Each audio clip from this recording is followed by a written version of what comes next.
온갖 음해에 시달렸습니다. 여러분 이거 다 거짓말인 걸 아시죠? 허풍입니다, 허풍. 누가 나에게 돌을 던질 수 있습니까?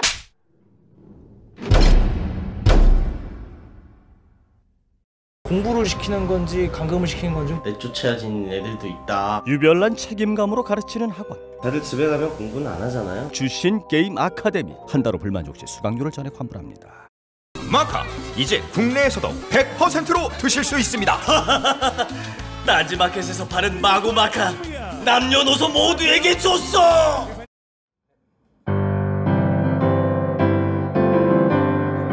오직 한국 카카를 위해 나를 공수다. 섬세하고 위대하신 영광 나를 공수다.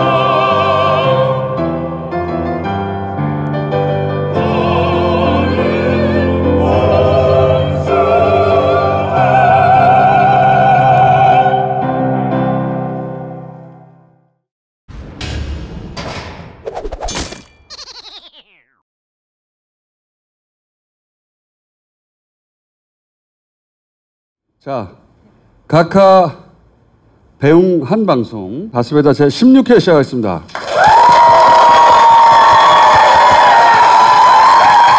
지상파 MC 김용민. 안녕하세요.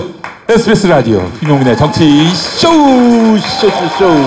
오전 10시 5분부터 12시까지 FM 103.5MHz, 부산은 105.7, 창원은 90.9, 진주는 98.7로 여러분을 만나고 있습니다. 많은 애청 부탁드리고 4월에 청취율 조사가 있습니다. TBS 김어준의 뉴스공장 대신 이제는 SBS 김용민의 정치쇼로 부탁해요. 요새 잘 나와? 그 고릴라 청취율은 매우 잘 나오고 있습니다. 고릴라? 조금 우리 봉도사 때보다 한 10% 올랐습니다. 전체로 보면은 이제 러브 FM에서는 단연 1위 넘버원. 네. 대단히 감사합니다. 주진우 지금 삼성 잡으러 가서 다음 주부터 나올 거고요. 다스는 누구 겁니까? 사람들이 이게 우연히 나온 줄 알아요. 그렇지 않아요. 우리 각하는 특징이 엄청 복잡하게 해먹어요. 엄청나게. 그래서 잔돈 억 단위는 현금으로 받고, 그 다음에 단위가 커지면 해외에서 그 조세 피처의 페이퍼 컴퍼니가 반드시 등장합니다. 네. 복잡하게 봤거든요. 그 과정에 또 회사도 엄청 많이 등장해. 이름도 어렵고. 그래서 지난 몇 년간 항상 고민이었어요. 아무리 설명을 해도 금방 까먹어, 사람들이. 들을 때는 이해한 것 같은데 좀 이따 물어보면 잘 몰라. 그래서 어떤 시점에 단 하나의 키워드로 문장으로 각하를 보내야 되겠다. 오랜 시간 고민한 끝에 나온 카피입니다. 이게 다스 누굽니까가. 그 한 문장으로 간 거예요, 우리 각하가. 네. 자, 그럼 각하 성명. 여러분의 좀 많이 적폐 명박이가 우상급식을 받게 되었습니다. 그래서 저는 참담한 심정으로 이 자리에 섰습니다. 안타깝게도 우리 대한민국은 민생 경제가 나아지고 한반도를 둘러싼 안보 환경이 좋아지고 있습니다. 18조 같습니다. 저와 관련된 일로 저와 함께 일했던 공직자들이 재임 중 일어난 모든 일의 최종 책임을 저에게 돌리고 있습니다. 저는 맞이하는 게 아닌가 하는 생각이 들었습니다. 모든 일의 최종 책임은 집사람에게 물어간다는 것이 저의 오늘의 입장입니다. 저에게 신뢰를 끼쳐드려서 대단히 죄송합니다. 저에게 미안하다는 말씀을 드립니다. 또한 저를 믿고 지지해 주신 분들이 전혀 없었습니다. 전직 대통령으로서 물론 하고 싶은 이야기도 많습니다만은 말을 아껴야 감옥에서 살아갈 날이 줄어들 것입니다. 제 구속이 세계시 역사에서 마지막이 되었습니다. 다시 한번 저에게 죄송스럽다는 말씀을 드립니다. 야, 이 새끼야, 너 이름이 뭐지?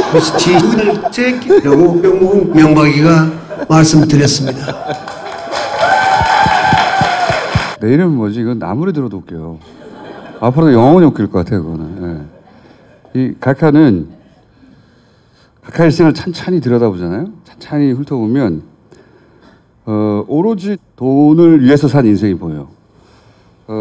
현대 시절 이 각하의 좌절이 무엇일까 생각해 보면 뭐 이제 그 부동산 개발하고 해가지고 돈 벌고 싶은데 국가기관이 방해를 한다든가 법률을 들이댄다든가 뭐 공무원들이 방해한다든가 방해가 많았단 말이지. 그때는 이제 싸바싸바 하거나 뇌물 주거나 언더테이블로 해먹은 경험 이게 머릿속에 있어요. 이거는 그렇게 돌파할 수 있다. 근데 그게 안 됐을 경우도 있었을 거 아니에요. 그 실패해서 벌 수도 있었던 돈이 날아갈 때 느꼈던 트라우마가 있어요. 이 양반한테. 벌 수도 있었는데 그 생각해 보세요. 그 김대중 씨가 사망하고 나서 이미 사망했잖아. 돌이킬 수 없는 일이에요. 근데 그걸 돈을 따지고 있잖아. 살았을 경우. 그렇게 살았을 경우 얼마를 벌었다. 살았을 때 내가 이거를 해결했으면 돈을 얼마나 벌었을까? 이걸 계산하는 사람이에요. 살아있을 때 그냥 내 이름으로 돌리면 얼마나 들었냐? 그렇죠. 회계사한테 불러와가지고 야 아우 빡쳐 너 한번 만약에 죽기 전에 그냥 이거 괜히 이런 문제 발생하느니 상속 때문에 여러 사람들이 내가 꼬이고 다 그냥 증여받은 거 하면 세금 얼마야? 1,400억. 아무 의미 없는 계산인데 그걸 계산한다고. 그러니까 벌 수도 있었는데 벌지도 못한 돈에 대한 그 아쉬움 있잖아요. 트라우마가 엄청난 사람이에요. 그걸 벌 수 있었는데. 그리고 그 내가 그렇게 싸바싸바 했어. 싸바싸바 했는데 진짜 큰 돈을 오너가 먹는 거예요. 그럴 때 나는 그 떡고물 찌끄러기만 먹는다고 그때 느꼈던 좌절. 이 좌절이 머릿속에 있다. 이 양반한테. 그리고 이제 일단 내 손에 들어오면 다 차명으로 숨기기만 하면 안전하다. 예? 들키지만 않으면 된다. 이 경험도 축적된 거예요. 그래서 그런 방해가 없고 내가 오너가 되면 그리고 그걸 차명으로 잘 숨기기만 하면 무제한으로 해먹을 수 있다. 근데 사실 공무원이나 규제나 국가기관의 방해가 없을 수가 없잖아요. 그래서 공무원에 들어간 거예요. 기본적으로. 본진을 털러 간 거고. 서울시장이 됐어. 근데 서울시장 우리 머리가 안 받쳐주네. 스프레이로 해줘야 돼. 나처럼. 네. 아침에 스프레이로. SBS 스프레이 준 거야? 아니 그게 아니라 아침에 바짝 세우고 나오거든요. 근데 난 정오 넘어가면서부터 서서히 치마가 됩니다. 나중에는 완전히 일자가 돼버려요. 그래서 한 5,000원 주고 스프레이 샀습니다. 제가. 예. 뭐 MB도 그랬을 것이다. 서울시장이 됐는데 중앙정부 허락을 또 받아야 되는 거예요. 아, 중앙정부. 이 마지막 경험까지 더해지면서 대통령이 될 수 있겠다 싶은 순간 사실은 한나라당과 그 한나라당에서 박근혜와 경선을 이기는 순간부터 이미 수급이 시작됐어요. 요즘 나오는 기사들을 보세요. 대통령이 된 다음에 수급이 시작된 게 아니야. 이 경선에서 이기는 순간부터 수급이 시작됩니다. 여기에 가족이나 측근들이 총 동원되죠. 작은 돈은 현금으로 먹어요. 바로. 큰 돈은 해외에서 먹는다. 이 철저한 원칙이 있습니다. 아니 근데 경찰이나 검찰한테 걸릴 거라는 생각은 전혀 안 한 걸까요? 평생 안 들켰잖아. 위기가 올 때마다 본인은 이 하나님의 도움으로 감당하실 위기만 주신다고 생각하고 그렇게 돌파할 수 있다고 생각하고 실제 돌파했잖아요. 신앙의 힘으로. 저희 가족 중에 전도사가 있기 때문에 같이 기도하고 해결했다잖아요. 그래서 큰 돈, 작은 돈 가리지 않고 이분은 돈에 대해서 굉장히 공평하거든요. 작은 돈을 하대하지 않습니다. 다 긁고 먹어서 작은 돈 현금, 큰 돈 해외 이 철칙을 세우고 각하 대형 프로젝트는 그래서 아까도 얘기했지만 해외 계좌, 중간에 이상한 회사 그리고 조세 피처, 페이퍼 컴퍼니 반드시 등장해요. 반드시. 패턴이 있어요. 은행에서 대출을 통해서 저수지에 나왔던 농협 프로토타입이라고 했던 그거 이제 우리은행에서도 비슷한 타입이 나오기 시작했죠. 우리은행에서 중국에 건물 투자해가지고 건물을 산다고 한 5천억 정도 집어넣고 그중에 실제는 1,600억만 건물에 넣고 나머지 3,800억이 사라진 사건이 있어요. 그때 원래는 그 건물 사는데 돈이 바로 들어가면 되잖아요. 근데 중간에 7개 회사가 등장합니다. 그리고 그 중에 절반은 조셉 해처의 페이퍼 컴퍼니예요. 뺑뺑뺑뺑뺑뺑뺑 돈이 돌아서 와요. 그 과정에 돈이 사라지고.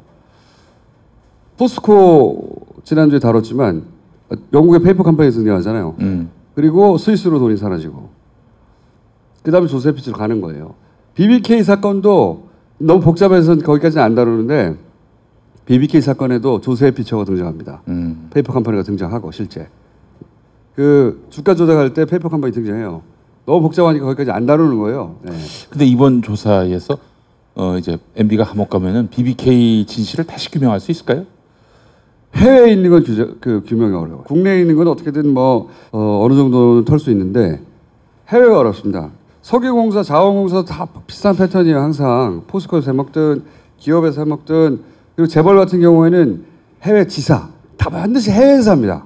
이 소송비 대납도 해외에서 한 거예요. 실제 돈이 오간 건 국내가 아니에요. 삼성이 원래 쓰던 로펌에다가 해외에서 돈을 준 거거든요. 그 재벌들 특히 삼성의 해외 지사들을 통해 돈을 세탁한 다음에 어딘가에서 배달이 됐다. 여기에 또 가족이 역할을 하죠. 이런 걸 전부 다 찾아내야 되는데 우리가 이제 각하는 거의 환송해 드리고 있는 와중이고 각하가 이제 환송이 끝나면 이걸 찾아야 돼요. 이 재산을. 이 해외에 있다고 생각되는 재산은 조단위예요. 조단위. 우리 지금 뭐 1억, 2억 공과금이라고 공과금. 그분에게 억 단위는 그런 거예요. 잔돈. 잔돈이니까 그냥 현금으로 받는 거야. 예. 그 재산을 찾을 때까지는 저희가 계속 가겠다. 자,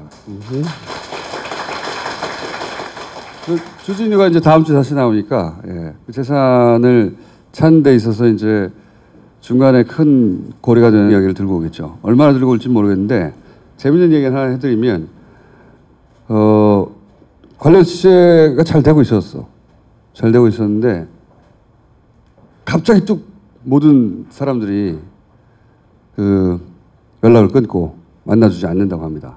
초반에는 취재를 잘 하다가 오랫동안 관계를 맺어온 여러 정보원들과 잘 만나 취재를 열심히 잘하다가 갑자기 끊어졌다. 어느 한순간에 아무도 만나주지 않으려고 하고 있다. 매우 신기한 경험을 들고 다음 주에 나올 겁니다. 예. 개헌 얘기. 앞으로 이제 개헌 얘기 굉장히 많이 나오거든요.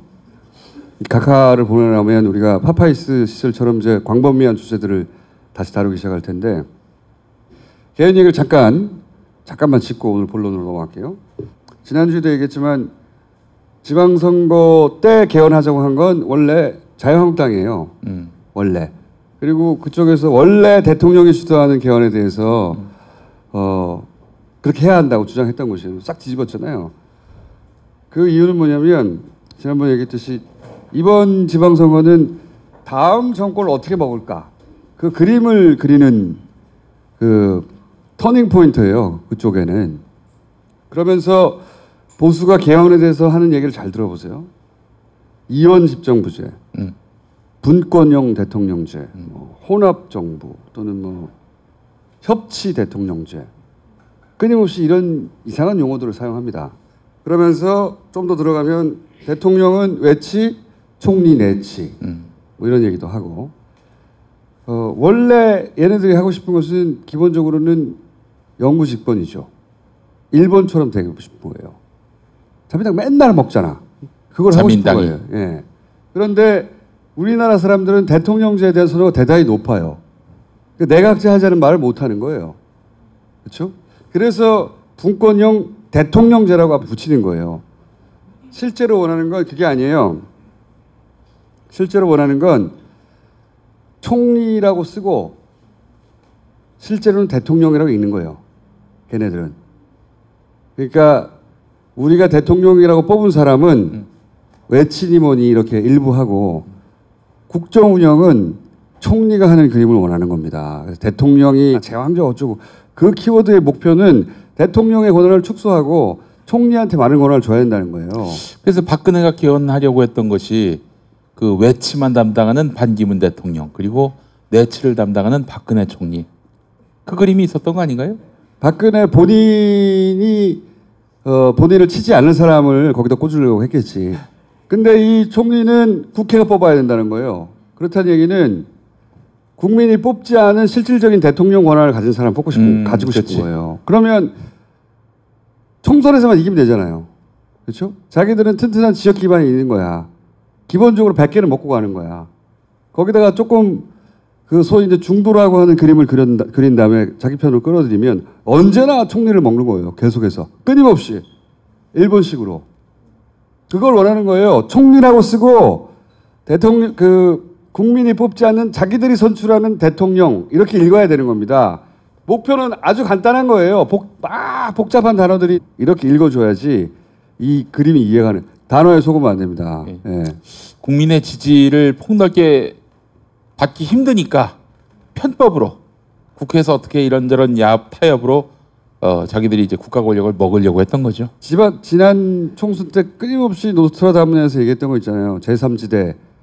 제3지대라는 게 원래 그리고자 했던 그림이 이런 거죠. 안철수 플러스 예를 들면 재작년에는 오세훈이라든가 이런 인물들. 그 이후로는 안철수 플러스 누구 혹은 반기문 플러스 누구 이렇게 1+1 패키지로 이기고 싶었던 거예요. 근데 김종희 씨도 있었다고 봐요. 추워도 없었을 것 같아. 제3지대라는 게 그런 거예요. 그걸 고스란히 아직도 유지하고 있는 겁니다. 이름을 바꿔서. 그러니까 이쪽의 목표는 1+1 패키지로 계속해서 자기들이 뽑는 대통령, 총리라고 쓰고 대통령을 만들어내는 권력 구조. 그걸 하려는 겁니다. 그걸 기본적으로. 지난 대선에서는 이 실패했죠. 우리 박근혜 각하 때문에. 땡큐. 실패 이 새끼들아. 지방선거 지나면 보수가 이제 대개편을 시작할 거거든요. 예? 안철수가 호남을 벌이고 어중간한 중간에 간 이유가 이 중도 포지션을 잡고 있다가 그리고 자기보다 오른쪽에 있는 한 사람하고 1+1이 되려고 하는 거예요. 지금 안철수는 계속해서 자유한국당을 없어져야 한다고 말하잖아요. 그 이유가 있어요. 실제로 없어질 거거든요. 없어진다는 것은 당이 이름이 바뀌고 형태가 바뀐다는 거지 사람들이 없어진다는 얘기가 아니거든요. 그때 자기가 그 일을 해냈다고 말하고 싶은 거죠. 그럼 혼자 그 그림을 만들어낼 수 있나? 없거든. 저쪽 보수의 코아도 그런 그림을 그리고 있다는 거예요. 그래서 예언하는 바 홍준표로 지금 현재 불리는 이 보수와 그리고 안철수 혹은 유승민으로 불리는 이 중도라고 스스로 주장하는 보수 이쪽은 합쳐서 이런 그림을 반드시 그린다. 반드시. 그렇게 하지 않을 거면 이렇게 40명 정당을 깨고 이렇게 쪼그라들 이유가 없어요. 그리고 그건 혼자서 그릴 수 있는 그림이 아니에요. 저쪽하고 악수된 거예요. 안철수 플러스 누구 또는 안철수가 아닐 수도 있잖아. 지금 현재는 저쪽에 너무 사람이 없으니까 일단 안철수를 데리고 오는 거예요. 어쨌든 중간 정도에서 득표력이 확인됐다고 생각하는. 저 또 누가 있어 씨발. 없어. 아무도. 그러니까 안철수로 중화시키고 이렇게 중간까지 먹으면 된다 하는 그림을 열심히 머릿속에 그리는 거예요. 안철수도 그걸 알아요. 근데 그림은 이렇게 그리겠죠. 보수 지각 변동. 그러면서 마치 안철수로 모이는 것처럼 그림을 그릴 거라고 봅니다. 기본적으로. 안철수 그걸 해낸 것처럼. 실제로 해낸 건 아닌데. 왜냐? 그 정도 그림은 그려줘야 자기들도 다음 그림을 만들 수 있다는 건 그 정도 머리는 있어요. 보수의 코아들이. 그럼 조선일보가 열심히 안철수 띄워주겠네요. 다 띄워주지 그때는. 응? 되살아난 안철수. 보수를 재편한 안철수. 꼭 요 문구 기억해서 보수를 재편한 안철수. 존나 일찍 예언해 두는데 여기서 안철수와 보수의 이해가 맞아 떨어지는 거예요. 그리고 또 하나는 안철수는 세력이 없거든요. 세력이 없으니까 당신이 대통령하고 여기서 총리하고 이런 구도 결국 그렇게 될 거냐? 안 돼. 그렇게는 안 돼. 응? 이 그림은 매우 정교하고 영리하나 매우 올드합니다. 저는 그래서 보면서 아, 이 사람 굉장히 늙은이들이구나. 늙은이들이 만든 그림이에요. 이건 전형적인 과거에 이 공작적 마인드를 가진 엘리트들이 그린 그림이거든요. 자기들이 판을 다 그릴 수 있다고 하는 사람들 많이 생각해낼 수 있는 거예요. 그게 나한테 들킬 뿐. 근데 이게 왜 안 되냐? 대한민국의 이제 평균적인 그 정치적 각성 수준이 세계 최고 수준에 이르렀어요. 실제 잘 생각해 보세요. 촛불부터 비롯해서 팟캐스트 시장이나 정치가 소비되는 층을 잘 생각해 보세요. 굉장히 높은 수준에 도달했어요. 기본적으로. 그리고 우리가 10년간 걔네들이 어떤 꿍짝으로 공작을 그리는지도 경험해 왔잖아요. 그냥 속아 넘어가 주지 않는다. 이 할배들아. 과거엔 통했어. 이런 게. 김기춘 같은 사람이랑 누군지는 모르겠으나 이런 할배들끼리 모여가지고 그림을 막 그린 다음에 그 사람들이 머리는 좋은 사람들이에요. 보면. 그림을 막 그리는 거예요. 그래서 합치고 여기가 변내 데리고 오고 데리고 올 힘은 있거든. 뒤를 치는 거지. 가서 내가 너 키워줄게. 일로 와. 그리고 그럴 정도 힘이 있다고 생각하는 사람들이 그런 제안을 하면 가는 거죠. 그때. 그렇게 꾹짝꾹짝 하고 있는 와중이니까 개헌을 받을 수가 없는 겁니다. 지금은. 애달픈 사정이에요. 지금. 이것만 일단 기억해 주세요. 안철수가 보수를 재편했다는 취지의 문장이 나올 것이다. 이번 그 6월에 개헌되기는 불가능하다. 자유한국당만으로도 저지할 수 있으니까. 지방선거가 끝나면 대개편이 일어날 것이다. 그리고 저쪽에서 말하는 총리는 총리라고 쓰고 실제로는 자기들끼리 뽑은 대통령을 원하는 거다. 이것만 기억하고 있으면 됩니다. 나중에 때가 되면 다시 막 까자고 까발리고 막 그리고 네이버 얘기도 안 할 수가 없지 가끔. 개헌 얘기 나오면서 이제 오늘은 토지공개념 얘기했잖아. 네이버가 여기를 딱 때려줘. 응? 가능할까? 이렇게 띄워주는 이유가 있어요. 그리고 바로 이 소위 댓글 알바들이 사라진 게 아니에요. 자중자애하고 있는 중이지. 응? 근데 이 건은 원래 공짜만 들어가면 공산당이라고 그러거든. 저쪽에서는. 얘네들은. 공짜로 무척 싫어해요. 공짜만 들어가면. 그 공하고 공산주의의 공은 다른데. 그냥 찬스라고 보는 거야, 쟤네들은. 응? 그래서 공산주의라는 게 사실인가? 맨 위야. 국민세상을 뺏어서 어쩌고저쩌고. 타라락 붙어. 이거 붙으라고, 요거 내놓고 요거 붙으라고 하는 거예요. 그러면 동시에 자유한국당이 공산주의, 사회주의 이런 얘기를 합니다. 삼박자가 짝짝짝 맞는 거예요. 네이버가 기사 걸어주고 거기에 댓글 딱 붙어주고 그런 다음에 공산주의, 사회주의 이렇게 얘기해주고 논란 막 키우는 거죠. 그러면서 이때까지 쭉 날려왔던 이 속보 개헌 벌써 나왔어요? 개정 초안 4년 전임 지방분권제 고려연반제 얘기했던 거 있잖아. 공산주의 하는 거예요. 토지공개념이 들어갈 거라는 건 뻔히 예측됐었던 거거든요. 연결되어 있는 거예요 다. 이렇게 일관된 흐름 속에서 걔네들은 움직이는 겁니다. 공산주의니 사회주의니 토지공개념 가지고 막 공격해서 먹힐까 봐. 예전에 그 단일기나 또는 뭐 단일팀이나 비트코인이나 막 때려부었잖아요. 그것처럼 간을 보는 거예요. 지금 되나 안 되나. 이렇게 일관되게 할 거면 싹 작업하는 거거든요. 그래서 이게 먹힐다 싶으면 계속 때리고 안 먹히면 쓱 빠지고 거기에 최일선의 네이버가 이용되는 거예요. 기독교 쪽에서 굉장히 민감해할 이슈예요. 사실은. 이제 그 토지 사유권을 박탈한다라고. 그 사실 그것 때문에 남쪽으로 내려왔거든요. 그 해방 공간 때. 그래서 북쪽의 지주들이 다 그냥 토지 소유권을 어떻게 박탈하라고 씨발.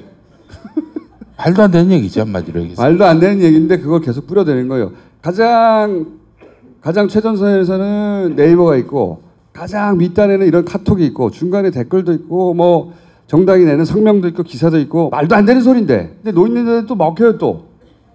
토지를 다 뺏는다며. 그때 민주당 홈페이지 들어가 보시면은 가짜 뉴스 신고하는 데가 있거든요. 다 신고하세요. 이게 하도 매크로로 돌리다니까 카톡이 한동안 싹 사라졌어요. 카톡도 서로 막 돌려요. 카톡. 오늘부로 카톡 중지 했던 시점이 있습니다. 다시 돌리기 시작한 거 지금. 공짜 들어갔거든. 공산주의. 공산주의 논란하고 또 하나는 그렇게 해서 개헌이 안 되게 하면서 밀고 가는 거예요. 다음 자기들의 권력 지도가 만들어질 때까지.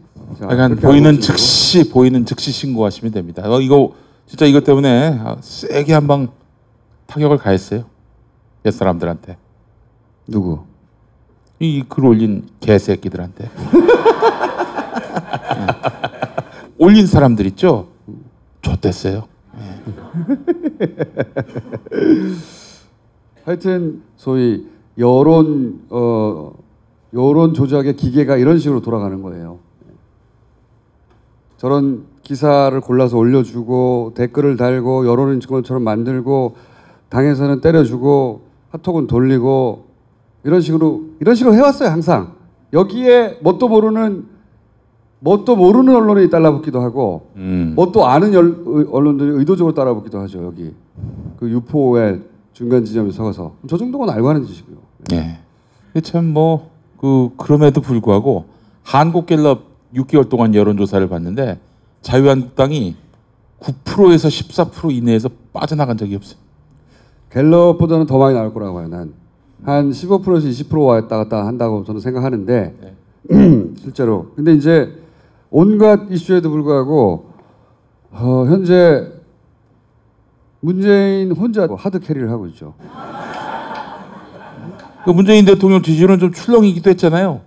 근데 변함없어요. 자유한국당 9에서 14. 쭉 그냥 하나도 변함없이. 그래서 좌절하는 거거든요. 더더욱 소위 1+1 패키지에 매달리는 거예요.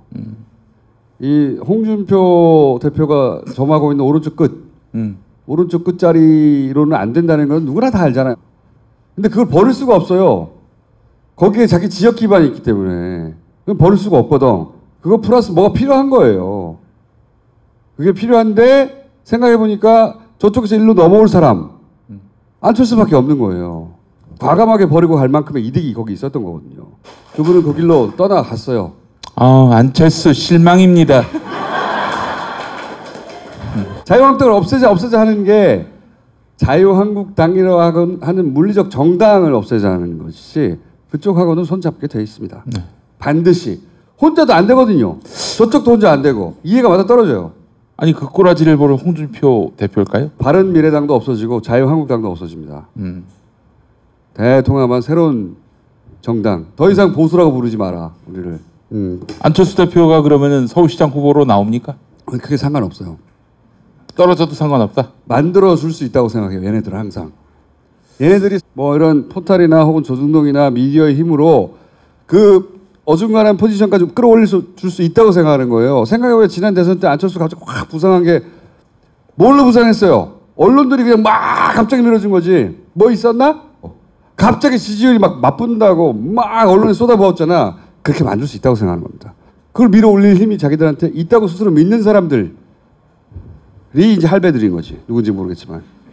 그런 사람들이 자기들에게 영리하고 대단히 정교하다고 생각하고 그림을 그리는 거예요. 저는 그런 의미에서 안철수 대표가 서울시장 안 나간다고 생각합니다. 나가느냐 안 나가느냐는 자기한테 이 구도 속에서 유리하다 득된다 생각하면 이때까지 안 나간다고 생각했다가 다음날 나가는 사람이에요. 아무 의미 없는 예측이에요 그건. 그래서 안 나간다 저는. 자 오늘 첫 번째 게스트. 보통 이분을 우리가 잘 초대하지 않습니다. 다 자기 때문에 이제. 초대했다면 다 같이 자기 때문에. 응? 근데 오늘은 SBS의 최근 며칠 연속 놀라운 삼성 보도 있잖아요.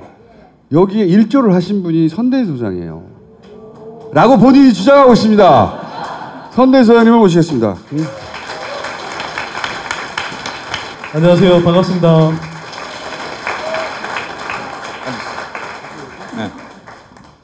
잠깐 SBS 칭찬 좀 하고요. 네. 보통 스브스라고 불렀잖아요. SBS가 되었어. 세상이 정상이 되니까 SBS가 세상에 이런 보도를 다 하다니 깜짝 놀랐어요. 난 진짜. 이거는 JTBC가 지난 탄핵 정국에서 날아다닐 때 그리고 MBC가 과거에 폼이 제일 좋았을 때 그 이상의 역작, 그 이상의 고퀄리티 못 보신 분들은 저장했다가 따로 볼만할 정도의 아주 잘 정리된 게다가 내용도 아주 잘 정리됐고 그 내용을 완벽하게 뒷받침하는 자료들 아주 훌륭합니다. 거의 다큐예요. 앞으로 우리 언론사에 계속 회자될 뉴스다. 저거 봐라 하면서 뉴스의 그 퀄리티를 몇 단계 올려놨다 한꺼번에. 예. 박수 한번 보내고. 네? 제가 SBS 라디오 대표 간판 시사 프로그램 진행자 아니겠습니까? 제가 그래서 SBS 내부의 사정을 쭉 들어봤는데 네. 일단 고위층에서 총대를 맸습니다. 끝까지 가라. 끝까지 가라. 이거는 내가 책임지겠다. 얼마나 고위층이야? 예? 부장 이 정도 되는 거 아니야? 아니, 그런 정도 아니에요. 예. 형식으로나 내용으로나 제가 보기에는 기존 형식적으로도 20분 동안 8곡집. 한 주제로 파고들어오는 게 없었어요. 생각해 보시면 그것도 이틀 연속으로. 오늘도 한다면서. 오늘도 한다고 그래요. 걸었어 지금. 굉장히 대범한 과감한 실험이기도 하고 승부수이기도 하고요. 네. 진짜 박수를 받아야 된다고. 내 SBS 뉴스보다 박수 친 적 없거든요. 스부스 씨발 그러면서. 때로는 시브랄이라고 불리도 했었어요. 그러니까 하다 많은. 그러니까 이거 100짜리 효과를 낼 수 있는 뉴스인데 어떻게 이렇게 70으로 낼 수 있지? 대단한 재능인데? 손석희한테 갔으면 100짜리가 될 뉴스가 여기서는 이야 이걸 들고 70으로 만들 수도 있네? 항상 이렇게 생각해 왔어요. 약간 발을 뒤로 빼고 항상. 네. 이번엔 다 걸었어. 다 걸었다고 봐도 좋을 정도의 네. 대단한 승부수고요. 만약에 이재용 부회장이 그 대법원에서 파기환송돼서 네. 다시 법정에 서서 네. 재판을 받고 수감된다면 SBS 공익 그 중에 몇 프로 들어가 있다. 그 정도라고 봅니다. 박수. 그런데 거기에 선대인 소장님이 한 3% 정도 기여했다고. 3%보다는 좀 더 된다, 솔직히. 잠깐만. 근데 내가 또 이 포탈을 뭐라고 하지 않을 수 없는 게 SBS 내용을 받았어야 될 거 아니에요. 언론들이. 근데 씨발 내가 SBS를 극찬한 걸 받아 쓰고 있어. 이게 연예 뉴스야. 이게 말도 안 되는 거예요. 너 얼마나 코미디예요. SBS가 이런 대단한 내용을 보도했다고 막 받아 쓰거나 깔려야 되는데 그건 없고 김어준 극찬. 연예면 딸랑 이게 정상이 아닌 거예요. 삼성을 건드리니까. 아니 어떻게 그 실검에 전혀 그 단어를 볼 수가 없지? 검색해서 찾기도 어려워요. SBS 뉴스. 그러니까 뉴스를. 제가 봐도 좀 이상한 게 청수가 좀이 아니라 졸라게 이상하죠. 졸라 이상하죠. 개빡치게 이상했어. 개빡치네. 하여튼 화날 네. 때 주로 비공식적으로 쓰는 용어가 뭐예요 그러면? 그 정도? 소심하게. 그 정도밖에 안 해요? 네. 사실 저는 화를 잘 안 내는데요. 화내면 또 뭐 이렇게 무섭게 내는 사람이라 사실 화를 잘 안 내려고 무섭게 합니다. 내봐요 한번. 자 오늘 나오신 얘기는 그래서 SBS가 훌륭하게 담아냈으나 본인이 꼭 추가적으로 짚고 싶은 부분이 있다. 아니 실제로 예전에 파파이스를 보더라도 그때 처음 이 삼성물산하고 제일모직 합병 과정에서 수상한 그런 자료 조작이 있어 보인다라고 이야기를 했었어요. 그게 출발점이에요, 사실은. 이 요즘 나오는 뉴스 과거에 안 다룬 적 없어. 다 다뤘어, 다. 이걸 최초로 다룬 사람이 바로 저잖아요. 선대인 씨다. 아니 파파이스 나와서 2015년 6월에 재미없다고 하는 사람을 안 부른다 그래서 청수를 설득해서 아무리 재미없어도 이건 꼭 다뤄야 된다. 그래서 팟캐스트 최초로 진짜 다뤘어요 그때. 심지어 삼성물산 합병권이 정말 맞아요. 이상한. 심지어 선대인 소장이 그때 이제 방송을 마쳤던 나는 꼽살이다를 이 문제 때문에라도 우리가 다시 부활시켜야 된다라고 해서 나는 꼽살이다 시즌 3가 시작이 됐었어요. 이것 때문에. 나는 꼽살이다. 네. 네, 그랬었네요. 예, 그랬죠. 네, 네. 아무도 안 들었지. 어떻게 알았지? 최초의 제보자가 근데 그냥 일반인이라면서요. 이런 거죠. 뭐 사실은 이제 제가 그 용인시장 선거에 이제 좀 출마하려고 이제 여러 가지 준비를 하는 도중에 하나가 용인에서 이제 제일 큰 사업체가 사실은 이제 그러니까 삼성 에브랜드인 거죠. 그래서 삼성이 용인에 세금을 제대로 내고 있나 이걸 한번 좀 따져보고 싶었어요. 그래서 이제 에버랜드 땅의 이제 공시지가라는 것은 사실 재산세를 낼 때 기준점이 되는 거거든요. 그래서 이걸 제대로 내고 있는지를 확인하기 위해서는 공시지가가 얼마나 잡혀 있는지 이걸 이제 좀 확인해 보고 싶었던 거예요. 그러니까 그 의문을 최초로 가진 사람이 선대인 소장이었다. 예, 그래서 이제 이걸 제가 이제 고민을 하던 차에 이걸 제가 이제 선거 운동을 하는 과정에서 제가 일일이 다 살펴볼 수가 없잖아요. 근데 이제 저희 연구소 회원 중에 한 분이 이 작업을 예전에 비슷하게 한번 해본 적이 있다. 이렇게. 그런 분들 있잖아요. 같이 아무도 안 시켰는데 세금 들여다보는 사람 있잖아. 숫자 변태들. 네. 이분은 공지시가 변태였던 거예요. 그래서 예전 취미 삼아서 이런 걸 다 해봤다는 거야. 오랫동안. 괜히 막 뒤져보고 그런 분이 있었다는 거 아니에요. 회원 중에. 뭐 그랬던 셈이죠. 그래서 이제 이분하고 이걸 이제 공시지가를 한번 정리를 해봤는데 애초에 생각했던 거하고 굉장히 좀 다른 흐름이 나타난 거예요. 그러니까 제가 이제 가정하고 있었던 건 여러분들 이제 이 아파트의 경우에는 그 재산세를 매길 때 시세의 한 70% 정도를 기준으로 합니다. 근데 대기업이 갖고 있는 토지는 한 30% 정도를 기준으로 하거든요. 그래서 되게 낮게 책정돼 있을 거다 이렇게 봤는데 그게 2014년까지는 맞아요. 굉장히 낮게 억눌려져 있었어요. 세금 덜 내려고. 근데 2015년에 갑자기 이게 공시지가가 폭등을 하는 겁니다. 몇 배로 뛰죠. 네. 수직 상승을 하는. 그래서 전체적으로 2014년 대비해서 2015년에 에버랜드 땅값이 한 60% 이상 올라가고 그럽니다. 네. 더군다나 재벌은 그렇게 뛸 것 같으면 그걸 억누를 수 있는 힘이 있거든요. 세금 덜 내려고. 근데 내버려 둔 거야. 내버려 뒀는지 자기들이 했는지 의심하게 된 거죠. 네. 이게 주변 땅하고 비교를 해봤어요. 주변 땅하고 비교를 해봤는데 주변 땅은 전혀 변동이 없어요. 이게 보통 공시지가가 이렇게 올라가면 여러분들도 이제 재산세 낼 때 아마 그런 느낌을 가지실 텐데 주택의 공시 가격도 점진적으로 이렇게 한 해 몇 %씩 올라가거든요. 근데 주변 땅도 다 그래요. 근데 에버랜드 땅만 갑자기 폭등을 하더라는 거죠.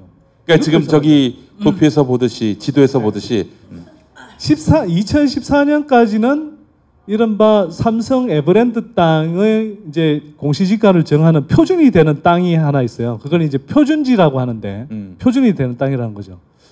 표준지의 공시지가가 여기 빨간색으로 되어 있는 것처럼 85,000원이었어요. 요거 하나로 380만 평. 380만 평 상상이 잘 안 되시죠? 여의도 면적의 4.4배고요. 웬만한 구의 한 절반 정도에 해당하는 어마어마한 면적이죠. 이게 단 하나의 표준지의 공시지가로 정해졌었어요. 그게 기준이 85,000원. 근데 85,000원 한번 생각해 보세요. 이게 평당으로 따지면 한 20몇만 원이라는 건데 에버랜드처럼 그렇게 장사 잘 되는 땅이 평당 20몇만 원밖에 안 된다? 말이 안 되는 거죠. 그래서 이제 2014년까지는 정말 삼성 에버랜드 땅이 말도 안 되게 낮게 억눌러져 왔던 거죠. 제가 보기에는 재산세를 적게 낼 수 있도록. 근데 2015년이 되면 이 표준지를 갑자기 세분화한다는 이유로 7개 정도를 나눠서 최고 한 40만 원까지 올려버립니다. 네, 85,000원 하던 걸. 그래서 전체적으로 땅값은 2014년 대비해서 한 60%가 한 해 만에 뛰어버립니다. 예. 이게 시점이 또 이상한 거예요. 그래서 시점이 왜 하필이면 2015년에 이렇게 확 뛰었나? 2014년에 이건희 회장이 쓰러집니다. 2014년 5월에요. 그리고 이재용 회장이 그때쯤 이제 이 승계하는 작업에 그 전면에 나서게 됩니다. 그러니까 갑자기 아빠가 쓰러져가지고 갑자기 승계를 해야 되는 상황이 그렇죠. 된 거죠. 승계 작업이 이제 예정했던 것보다 굉장히 이제 빨라져야 되는 상황이 된 거죠. 그래서 이제 이때부터 약간 좀 복잡해지지만 좀 설명이 필요한 부분이 있습니다. 복잡하게 하지 마시고요. 복잡한 사안을 최대한 좀 간단하게. 거꾸로잖아. 뭐 소장님 간단한 사람을 복잡하게 하잖아. 제가 복잡하게 할 테니까 청수가 다시 간단하게 정리해줘요. 자, 삼성 에버랜드라는 기업은 삼성에 있어서는 굉장히 중요한 기업입니다. 덩치는 원래 작지만 왜? 삼성 이건희 회장 일가가 삼성그룹 전체에 대해서 갖고 있는 지배력은 굉장히 낮아요. 지분 가치가 예를 들어 삼성전자 같으면 3%도 안 되고 막 그런 식이거든요. 근데 돈은 삼성전자 같은 데서 다 벌잖아요. 그러니까 이걸 지배를 해야 되겠는데 지배를 어떻게 하느냐. 삼성 에버랜드라는 회사를 자기네들 일가 지분으로 다 채웁니다. 그러니까 이건희, 이재용 3남매 그 아들 딸 이서현, 3남매. 이부진. 그렇죠. 이 사람들 지분을 굉장히 많이 높여줘요. 그게 이제 90년대 초반에 이 승계 작업을 시작하면서 했던 작업이고요. 그렇게 해서 에버랜드는 가족 회사로 만들어 놓습니다. 그런데 이 회사를 2014년 말에 제일모직이라는 회사하고 합병을 시킵니다. 근데 합병을 시키는데 삼성 에버랜드, 원래 에버랜드 쪽에 굉장히 유리하게 합병을 해서 사실상 에버랜드가 제일모직을 집어삼키는 식으로 합병을 해버립니다.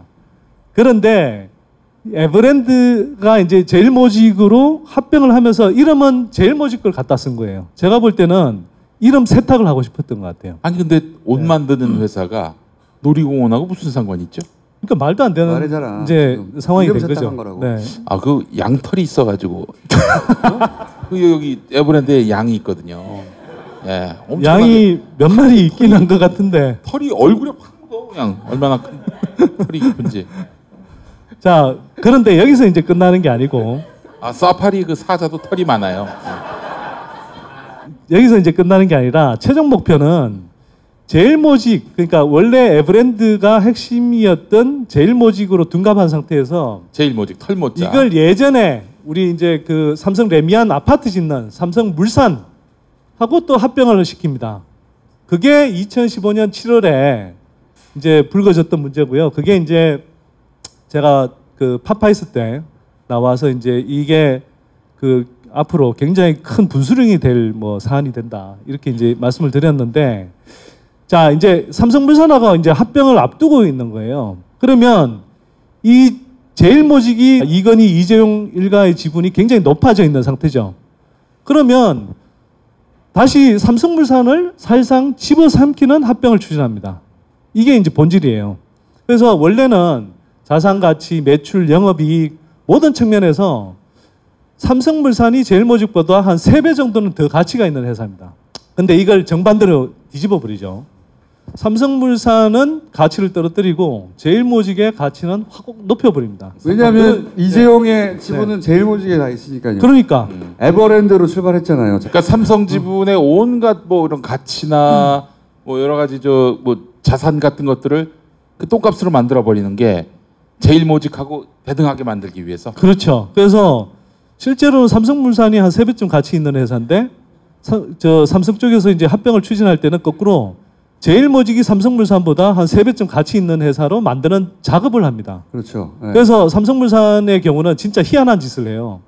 막 서울 강남의 노른자의 재건축 아파트에서 아 우리 제발 그 삼성 레미안 아파트로 짓고 싶어요 막 이러는데 삼성물산이 우리 안 지을래요. 공사를 맡겨달라고 그러는데 맡아달라고 그러는데 우리 안 지을래요 막 이러면서 수주를 안 해요. 예전 같으면 어떻게든 수주하려고 그러니까. 필요했을 텐데. 실적을 줄이는 거죠. 네. 그래서 매출 떨어뜨리고 영업이익 떨어뜨리고 그래서 주가가 떨어져요. 당시에 이제 박근혜 정부가 막 미친 부동산 정책을 쓰면서 건설업체들 막 이 수주 잔고가 늘어나면서 막 주가가 날아갈 텐데 삼성물산만 유독 떨어져요. 자, 이제 삼성물산은 그렇게 가치를 떨어뜨리는데 제일모직은 그러면 가치를 올려줘야 되잖아요. 근데 제일모직은 아까 이야기했다시피 뭐 옷 만들던 회사, 패션 회사, 그 다음에 예전 삼성 에버랜드에 이제 그 에버랜드 이런 건데 그게 갑자기 좋아질 일이 뭐가 있겠어요? 없죠. 그러면 자산 가치를 높여주는 방식이 있을 수 있습니다. 지금까지 에버랜드 땅이 굉장히 낮게 잡혀 있었잖아요. 그렇죠. 그러면 이게 실제로 자산 가치가 엄청나다라는 이야기를 스토리를 만들어내야 되는데 그렇게 하기 위해서 어떻게 하느냐? 제가 볼 때는 공시지가를 올리는 작업이 필요했다. 이게 복잡하게 생각할 게 없어요. 아빠가 제가 항상 하는 얘기지만 아빠가 아들한테 회사를 물려주고 싶은 거야. 세금을 내기 싫은 거예요. 여기서 출발한 거예요. 전부 다. 그냥 세금 내고 깔끔하게 처리했으면 이런 일이 안 벌어져요. 20년째 이 짓을 하고 있는 거거든요. 네. 근데 아빠가 갑자기 쓰러진 거예요. 갑자기. 갑자기 쓰러지니까 이제 아들이 물려받아야 되잖아. 모든 걸. 물려받아야 되는데 아들 재산은 에버랜드에 묶어놨거든요. 아들 재산을. 근데 삼성은 삼성전자를 먹어야지 지배를 할 수 있거든요. 근데 아들의 삼성전자 지분이 너무 작아요. 그러니까 지금 말씀하신 대로 뭘 하기 시작했냐면 우선은 에버랜드를 변장을 시키지. 제일모직으로. 네. 여기까지만 해놨었는데 갑자기 아버지가 쓰러졌잖아. 삼성전자를 지배해야 돼. 큰일 났어. 제일모직을 상장을 해요. 돈을 막 끌어모아.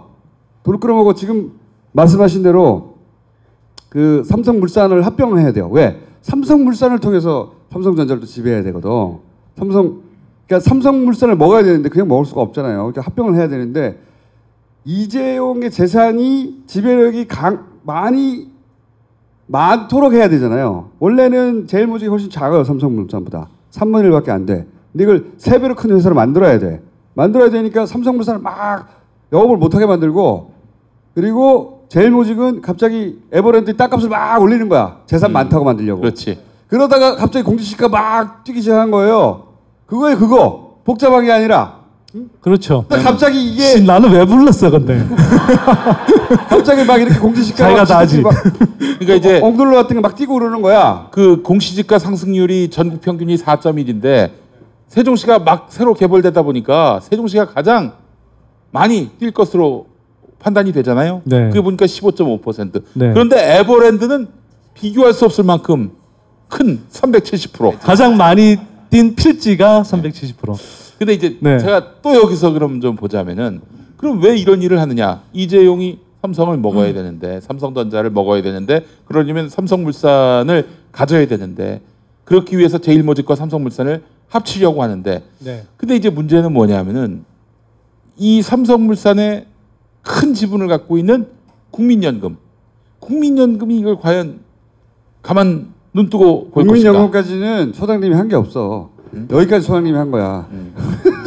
물론 그렇긴 한데 이제 그러니까 이제 이 이야기의 핵심은 뭐냐면은 공시지가를 그래서 국민연금 얘기를 안 하는 거야. 국민연금 이야기 해드릴게요. 사실은 이게 이건 SBS에서 한 거야 그냥. 어쨌든 이 접근 굉장히 놀라운 접근이거든요. 그러니까 요 앞에 다른 이야기들 제일모직하고 삼성물산이 합병할 때 삼성물산의 가치는 억지로 떨어뜨리고 제일모직의 가치는 억지로 끌어올렸다. 이런 얘기를 많이 했어요. 많이 했는데 그거를 에버랜드의 땅값을 조절해 가며 이 역사가 오래됐잖아. 아주 옛날까지 갈 수가 있는 거예요. 옛날에 땅값을 어떻게 억지로 끌어내렸는가. 끌어내리거든요. 이재용이 소유하기 시작하면서부터 땅값을 확 끌어내려요. 세금 덜 내려고. 그런데 이렇게 회사를 이제 먹어야 되잖아. 삼성물산하고. 그러면 그 제일모직이 같이 올라가야 되니까 땅값을 확 끌어올린다고. 이 관점에서 이 사안을 들여다본 최초, 유일, 그리고 굉장히 놀라운 발상이에요. 이렇게 접근해가지고 이 문제를 푼 거는 처음이에요. 그렇습니다. 굉장히 기발한 접근이에요. 기발한 접근. 물론 스스로 처음부터 그렇게 생각해낸 게 아니라 나중에 발굴해낸 거긴 하지만 이렇게 접근해서 푸니까 너무 일목요연하게 이해가 되는 거죠. 왜 땅값을 끌어내렸냐? 왜 땅값을 끌어올렸냐? 땅값을 끌어올린 증거는 이미 다 남아있어. 공식적인 행위이기 때문에. 빠져나갈 수가 없는 거예요. 완벽하게. 이때까지 말로 하던 거를 공시지가 하나 가지고 다 풀어낸 거예요. 매우 훌륭한 접근. 박수!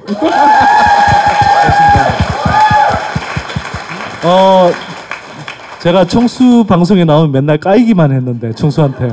이제 들어가시죠. 야, 다 진짜. 했는데. 칭찬을 들어보기도 하네. 아니 근데 이제 네. 국민연금 얘기를 안 할 수 없는 게 해야죠. 삼성물산의 지분을 상당 부분 갖고 있는 주체가 국민연금인데 국민연금은 지금 자기들 막 손해를 볼 상황이에요. 풀어서 설명을 드리면 이제 이런 삼성물산하고 이제 합병할 그 시점에 그러면 이제 합병안에 대해서 이제 찬성 반대가 막 치열하게 부딪히잖아요. 그런데 이제 국내 증권사들은 다 이거 합병하면 좋다 막 이런 식으로 이제 삼성 의도대로 막 띄워주는 거죠. 근데 국민연금이 되게 키를 쥐고 있었어요. 왜냐하면 국민연금은 다 국민들 돈이잖아요. 이 삼성물산 지분 10%를 들고 있었던 거예요. 이재용을 위해서 삼성물산의 가치를 실제 있는 것보다 굉장히 떨어뜨려서 추진하면 국민연금이 들고 있는 국민들의 주식 가치는 똥값이 되는 거잖아요. 그렇잖아요. 그럼 사실은 국민연금은 이거에 반대해야 되는 게 맞거든요. 근데 박근혜 청와대에서 이제 이걸 국민연금에 압력을 행사해서 계속 이제 이걸 찬성해 주라 한 건데 국민연금도 그렇게 찬성하는 명분을 만들기 위해서 뭘 하냐? 에버랜드의 땅 가치가 굉장히 가치가 있다. 네. 실제로는 이렇게 장부 가치는 뭐 몇천억밖에 안 되지만 실제 가치는 3조에서 4조 정도 된다. 막 이런 식으로 이제 부풀리는 작업을 실제로 한 거죠. 삼성물산이 손해 볼 만한 보고서를 만들어냈다는 얘기죠. 그렇죠. 삼성물산 사장이면 이 합병을 하는 데 있어서 삼성물산 가치가 더 높게 평가받도록 막 해야 되잖아요. 아, 제일모직이 부동산 가치가 충분히 반영이 안 됐다. 에버랜드. 저거 충분히 반영시키면 제일모직 가치가 더 올라간다. 이런 식의 이야기를 해요. 그러니까 삼성물산 사장이라면 자기 회사 가치를 더 높이고 제일모직 가치는 낮다라고 이야기를 해야 되는데 거꾸로 삼성물산 사장이 제일모직 가치가 저평가되는데 특히 그중에서 부동산 가치가 엄청 저평가되어 있으니까 끌어올려야 된다. 이런 이야기를 엄청나게 합니다. 제가 보기에는 공시지가를 올려서 이런 그 제일모직의 원래 에버랜드의 땅 이 가치를 올리는 것이 굉장히 필요했다 이렇게 보는 거죠. 네. 뭐라고요? 그래서 다들 이해했죠. 네. 네. 그래서 이제 사실은 이제 이재용을 다시 감옥에 보낼 수 있는 거예요. 한마디로 얘기해서. 아니, 그러니까 보내는 데 있어서 사람들이 이해를 해야 되잖아요. 그 법원에서는 승계 작업이 없다고 이런 거 안 했다는 거거든요. 아예 삼성한테는 이런 승계 작업 자체가 없다고 해버렸어요. 승계 작업이 없잖아. 현안이 없으니까 뇌물을 줄 이유가 없는 거예요. 그러니까 이재용 나오는 거죠. 이재용은 그냥 아무런 현안도 없고 자기가 부탁할 것도 없는데 박근혜라는 대통령이 돈 내놓으라고 협박해가지고 당한 피해자인 거예요. 그렇게 감옥에서 나온 거예요. 지금 그렇게 만들어준 거예요. 이게 말이 돼? 말도 안 되는 소리지. 그러니까, 말이 안 되죠. 그러니까 이제 여기서 말하는 건 그 SBS가 말하고 있는 건 무슨 소리냐. 이렇게 분명하게 걔네들 고민거리가 있었다. 이거를 해결해 주는데 국민연금이 동원됐고 국민연금이 혼자 했겠냐. 대통령이 하라고 해서 한 거고 공단 이사장은 감옥 갔잖아. 그래서 해준 게 명백하거든. 그럼 지금은 그 사람은 아무 이유 없이 감옥에 있는 거예요. 아무 이유 없이. 나는 왜 여기 있는가. 현안도 없대는데 나는 왜 감옥에 있는가. 그 사람은 지금 감옥에 있거든. 다른 재판에서는 맞네. 감옥 보냈어요.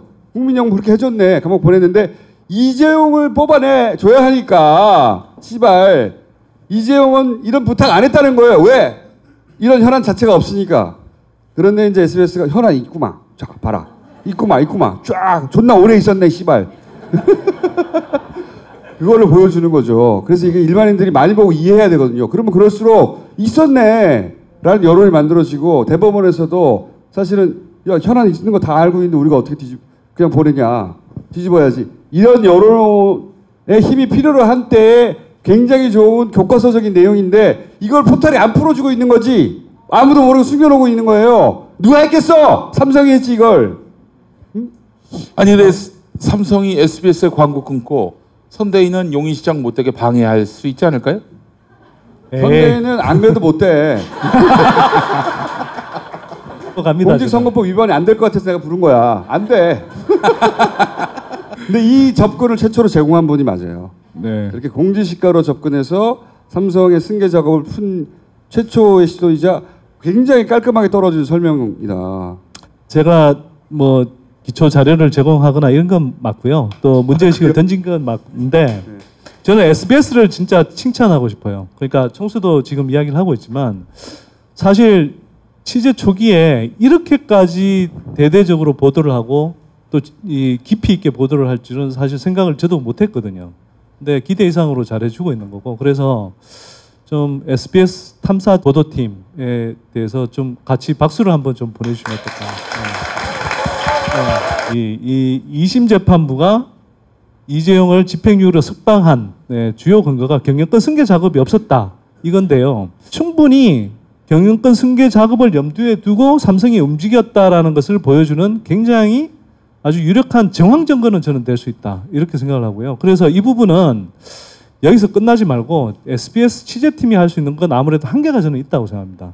이 과정에서 왜 공시지가가 이렇게 갑자기 이상하게 부풀려졌는지 그 과정에서 예를 들면 당시의 국토교통부라든지 또 한국감정원 뭐라든지 또는 경우에 따라서 뭐 영희시라든지 이런 과정에서 문제가 없었는지를 확인하는 작업이 분명히 필요하다. 이런 작업이 확인이 돼야 또 한편으로 우리는 좀 더 확실하게 삼성을 압박할 수도 있다 이렇게 좀 생각이 되고요. 이게 어쨌거나 뭐 곧 나오게 될 대법원 판결에서 이재용이 확실하게 다시 감옥에 갈 수 있도록 하는 중요한 근거가 됐으면 좋겠다. 이게 또 제 희망 사항이기도 합니다. 박수 부탁드립니다. 그럼 들어가세요 이제. 자, 주변에 있는 영희 시민분들께 많이 알려주십시오. 고맙습니다. 네.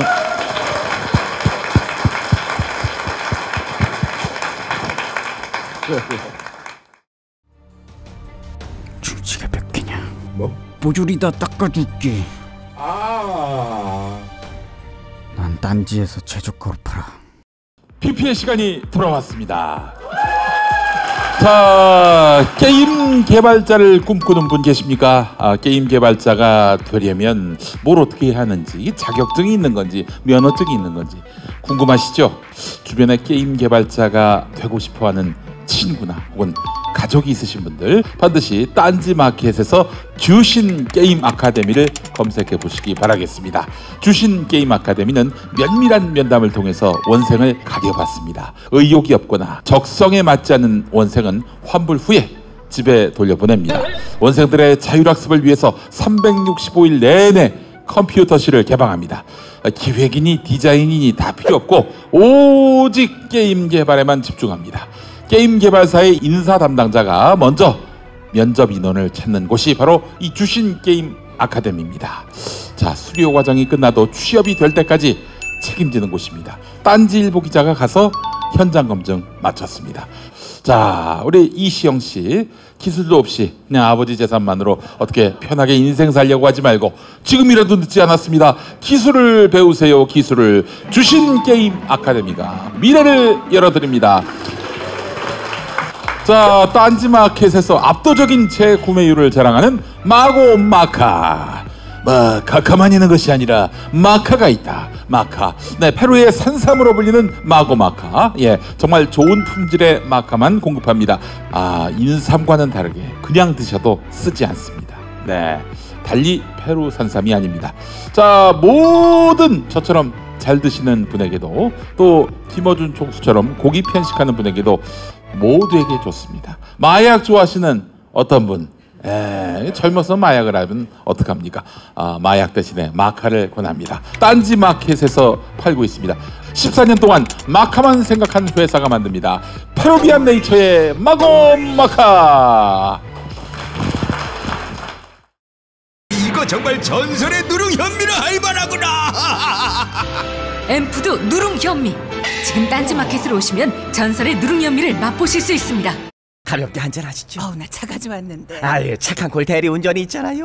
착한 콜? 딴지가 기부 내역을 검증한 착한 콜 1800-9998 대리운전도 믿고 맡기세요.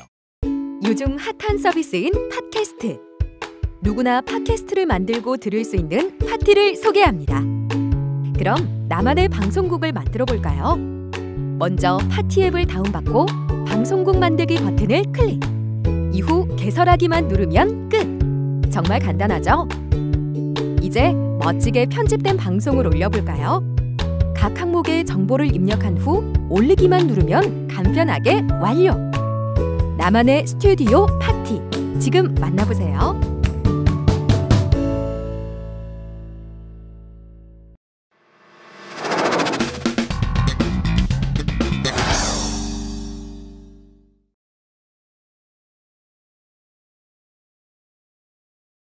자, 오늘 두 번째 게스트는 지난주에 나오셔가지고 아주 공존의 히트를 치신 분이죠. 정민희 씨를 모시겠습니다. 네.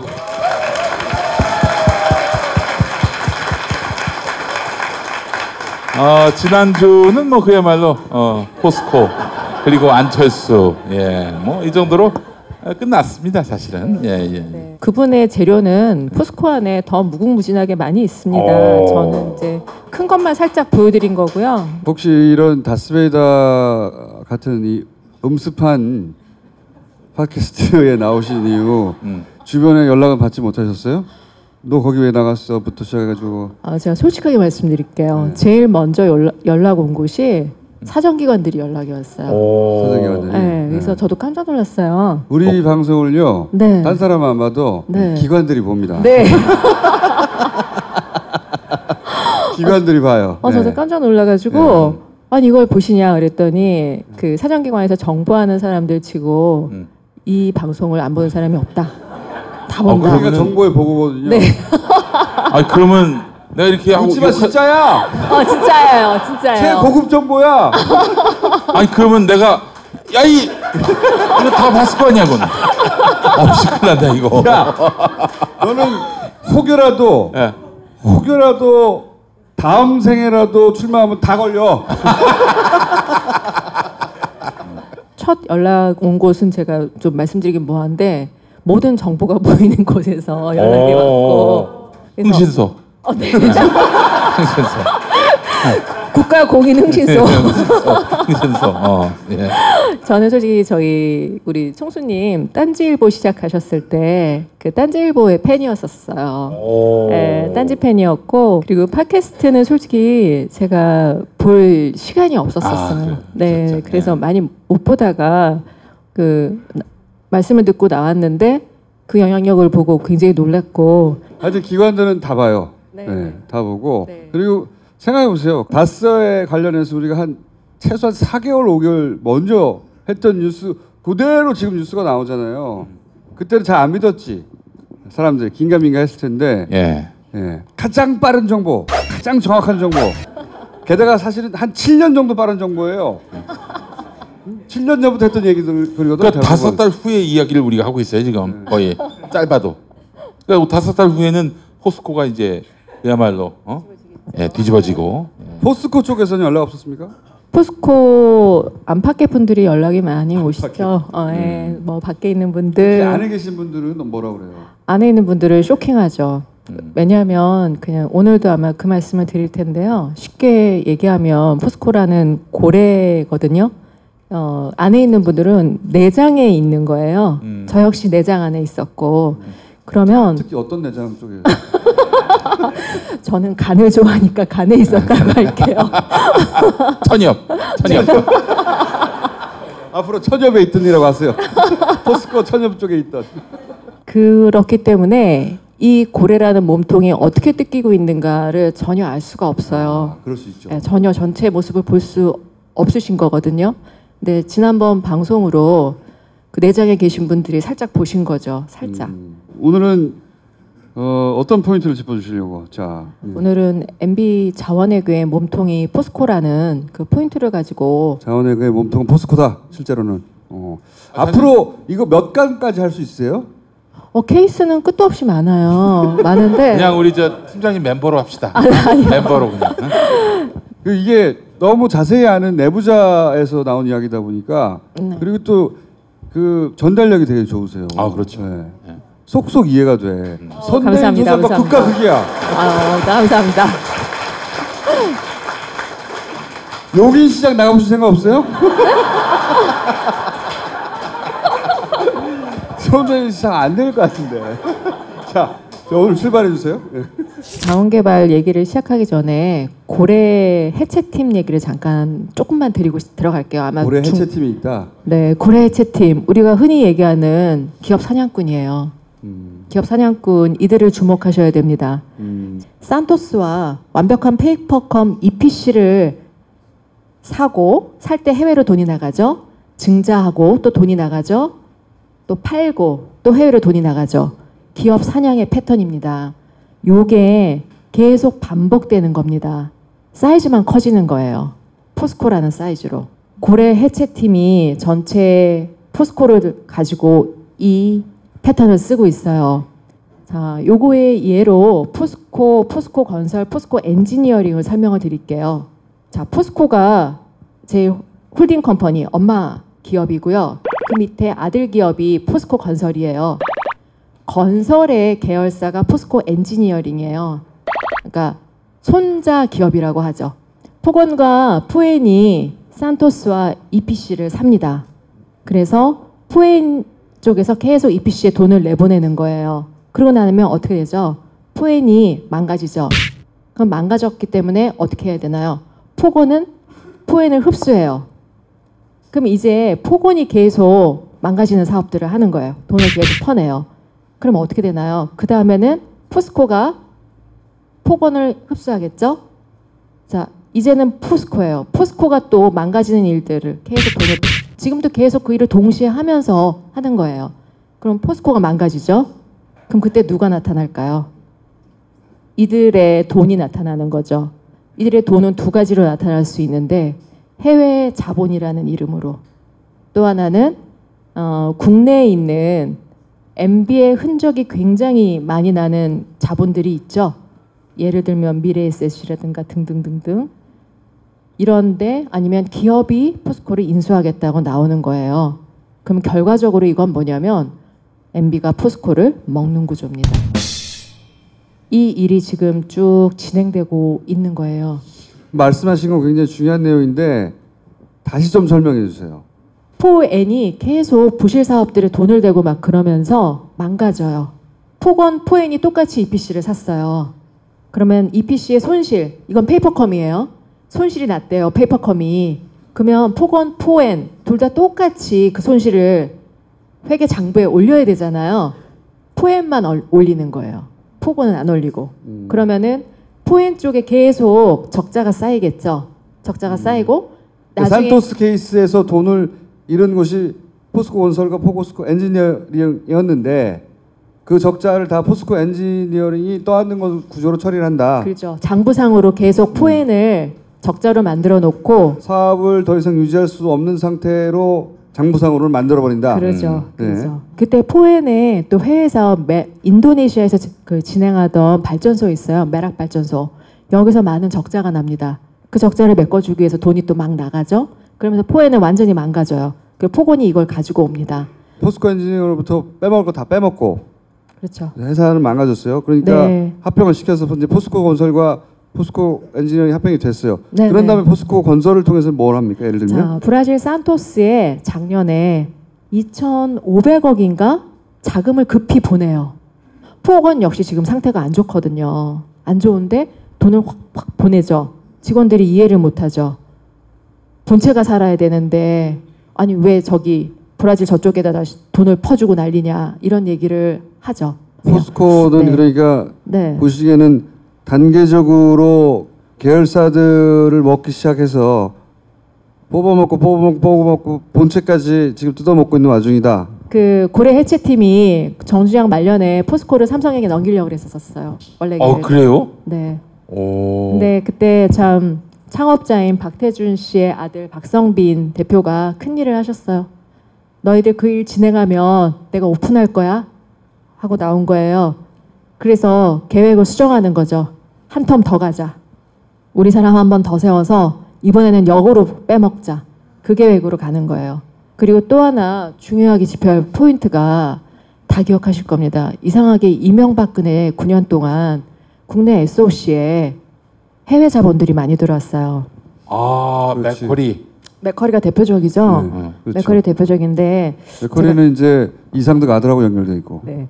그래서 제가 속해 있는 그 시민단체가 있어요. 거기 이사회 때 제가 공식적으로 보고를 드렸어요.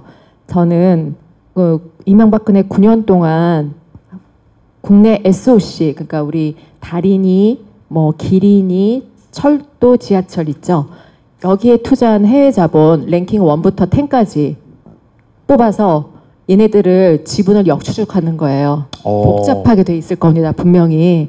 제 팀과 함께 역추적해서 그 끝에 계실 그분을 꼭 찾아내겠다. 그걸 하고 싶다라고 말씀드렸거든요.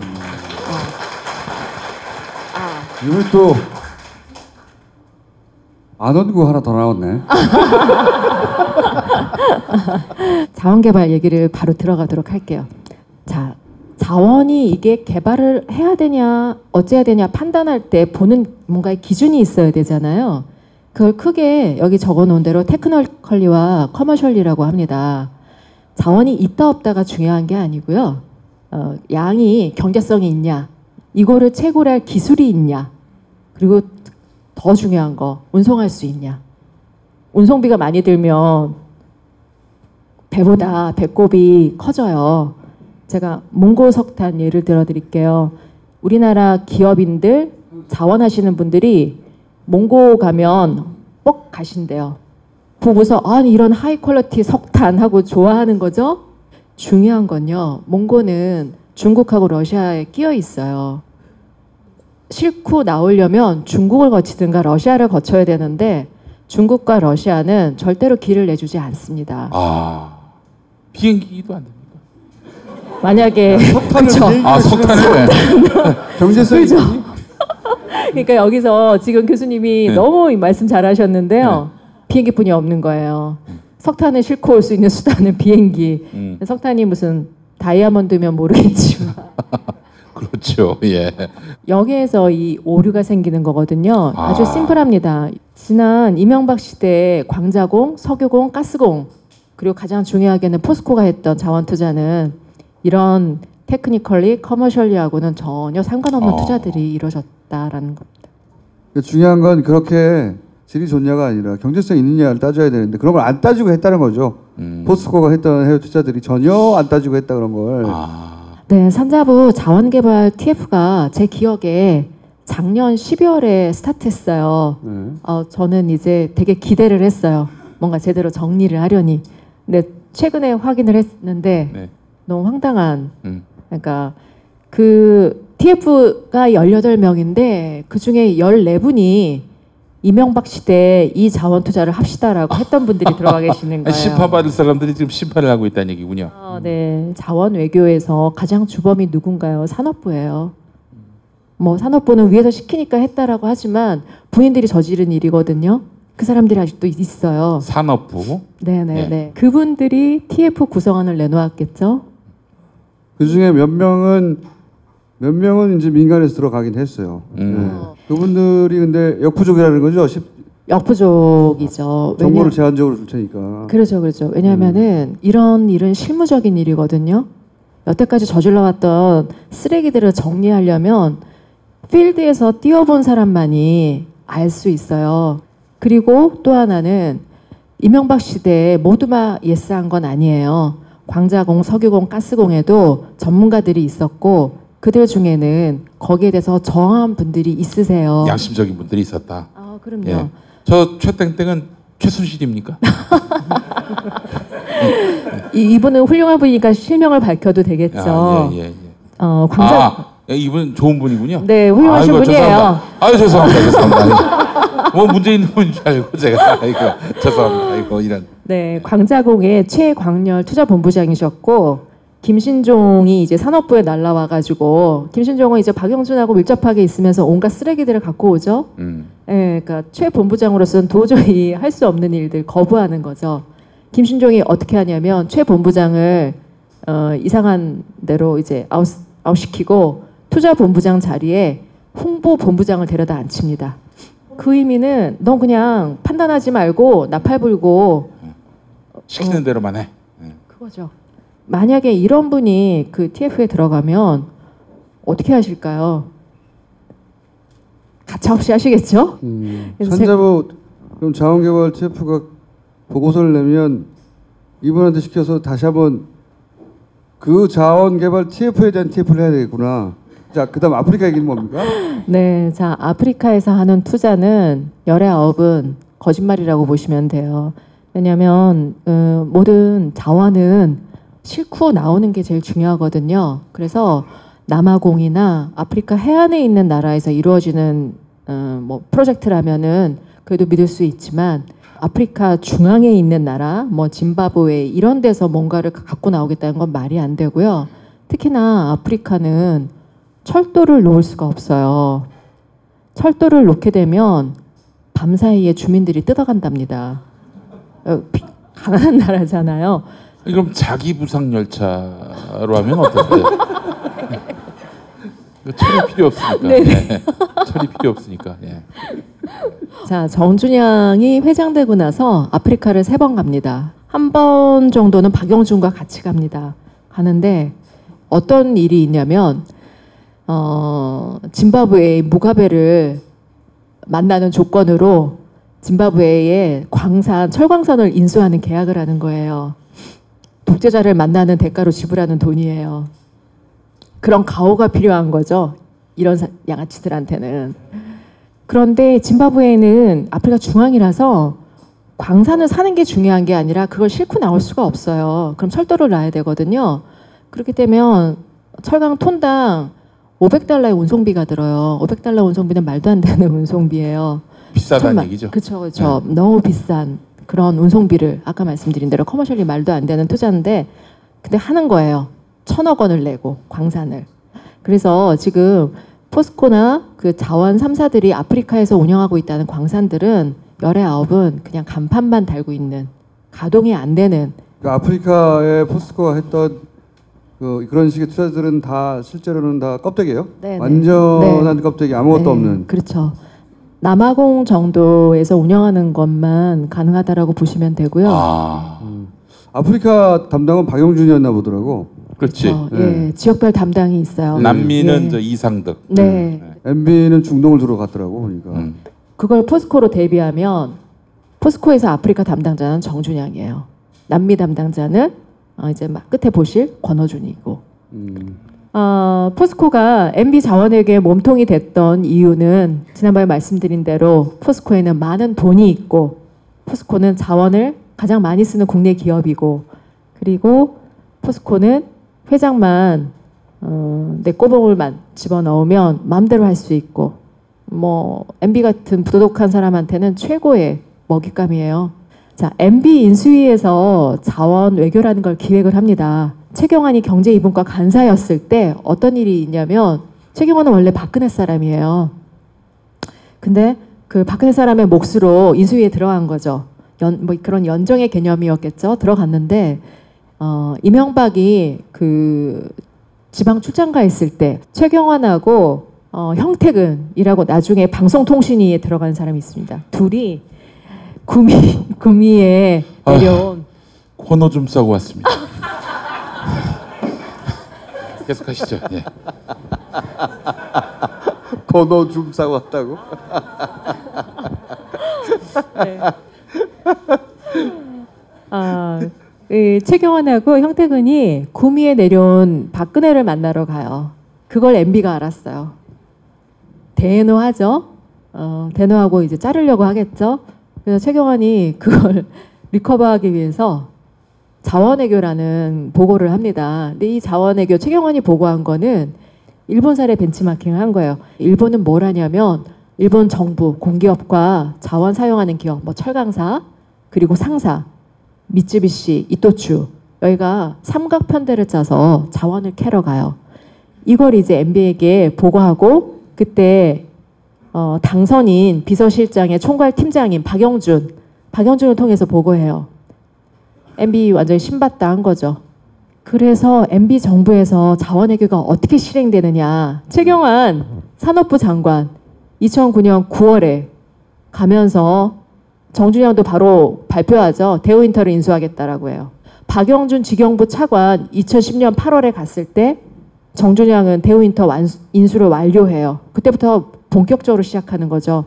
SD 자원외교 특사로 가는 게 최경환이 장관 되기 바로 한 달 전쯤에 가요.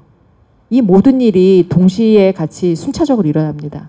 대우인터를 인수하는 게 왜 중요한 거죠, 이게? 대우인터가 갖고 있는 해외 네트워크가 중요하죠. 해외에서 쓰레기들을 모아올 수 있고 해외로 돈을 빼낼 수 있는 네트워크가 중요한 거죠. 그러니까 포스코에는 없었던, 대우가 가지고 있던 네트워크를 이용하기 위해서 대우인터를 인수한 거군요. 그렇죠. 그런데 포스코는 기본적으로 광산 전문가들이 좀 있어요. 왜냐하면 자원을 많이 쓰잖아요. 전문가들이 있어서 커팅을 했던 거예요. 근데 대우인터를 인수하고 나니까 정말 전 세계 쓰레기란 광산들이 다 오더라는 거예요. 근데 이제 이거를 정준양은 하라고 푸싱을 하는 거죠. 그러면서 거기에서 중간에서 거강꾼 역할을 또 열심히 하는 게 대표적으로 광자공 김신종, 그리고 석유공, 뭐 가스공인데, 그러니까 자원공사하고 예를 들어 석유공사하고 포스코가 어떻게 협력을 한 거죠? 그걸 설명해 주세요, 좀. 광자공에서 김신종이 자원 아이템을 들고 오는 거죠. 쓰레기를. 광자공은 광물자원공사. 네네. 예. 광자공에서 쓰레기를 들고 와서 정준양에게 바로 주죠. 그러면 정준양 그거를 투자해라고 떨어뜨리죠. 이런 구조로 가는 거예요. 다른 사람들도 똑같이. 광물자원공사가 직접 투자 일부 하고 일부는 포스코가 시킨다 이런 거죠? 그렇죠. 아하. 네, 광자공도 표면적으로 뭐 돈이 많지 않잖아요. 광자공은 돈이 없으니까 표면적인 뭐 참여, 그리고 광물을 중개하는 중개상이라고, 쓰레기 광산을 중개하는 중개상이라고 쉽게 말씀드릴 수 있을 것 같아요. 정준영한테 넘기고 정준영이 떨어뜨리고. 그러면은 이때 대우인터는 그 소위 쓰레기를 주워오는 넝마주 역할을 하고. 네, 대우인터에서는 또 어떻게 하냐면 대우인터 각 곳에 있는 네트워크에서 또 쓰레기들을 주워와서 대우인터 사장에게 보고를 하죠. 그럼 사장이 정준영에게 던지는 거예요. 그러면 정준영이 다시 또 포스코 안에 떨어뜨리고 계열사에 떨어뜨리는 거죠. 처음에는 포스코만 가동하다가 점점 계열사로 넓혀가는데 이 카운터파트가 중요해요. 광자공의 사장은 정준영 이전, MB 이전에는 포스코에선 누가 상대했냐면 원료를 구매하는 임원이 상대했어요. 원료 구매 실장이 상대를 했는데 김신종이 되고서는 김신종은 정준영을 바로 상대하는 거예요. 아, 그렇게 파트너를 맺어서 돌아갔구나 이게. 대우인터가 그렇게 중요한 거구나. 네, 그러니까 얼마나 많은 부지기수의 투자들이 이루어졌는지. 그러니까 저희는 그런 얘기를 했어요. 1000억대 정도 되면 아, 좀 일이 있나 보다라고 생각하고 몇백억 단위의 투자 뭐 그런 것들은 너무나 많았기 때문에 기억도 안 나요. 너무 많았고. 그래서 자원 외교만으로 포스코 최소 20조는 날라갔으리라고 추산을 해요. 자원외교의 몸통이 포스코라고 이제 보시는 거구나. 몸통이 되려면 돈이 있어야 되죠. 자, 이건 또 뭡니까? 아, 네네. 로이 힐은 포스코가 진행한 자원외교, 자원개발 케이스 중에 가장 황당한 케이스입니다. 묻지마 광산 투자예요. 한마디로 말씀드리면. 로이 힐이라고 호주에 있는 철광석이에요. 포스코라는 호구를 만나기 전까지 3년 동안 중국과 인도의 철강사들을 대상으로 로드쇼를 해요. 네, 모두 다 퇴짜를 받죠. 조건들이 너무 나빴어요. 광산이 개발도 안 돼 있고 광산을 개발하는 설비도 안 들어가 있고 철도를 놓아야 됐어요. 이런 광산은 그 웬만한 엄청난 경제성이 있는 게 아니면 하는 게 아니거든요. 할인율이라는 게 있어요. 신생 광산들은 할인율을 많이 넣어야 돼요. 한 13% 넣어야 되거든요. 그러니까 13% 우리가 할인을 받는다라고 생각하시면 돼요. 신생 광산이기 때문에 위험도가 높잖아요. 근데 로이 힐에 대해서 8%만 주겠다고 하는 거예요. 이거는 그 광산 업계의 관행상 있을 수 없는 일이에요. 근데 여기를 이제 정준영 씨가 이걸 들고 오죠. 그 철도는 다행히 삼성 엔지니어링이 왔어요. 포스코 입장에서 보면 다행이에요. 삼성 엔지가 이 철도 놓고 1조 손실을 내고 끝냈어요.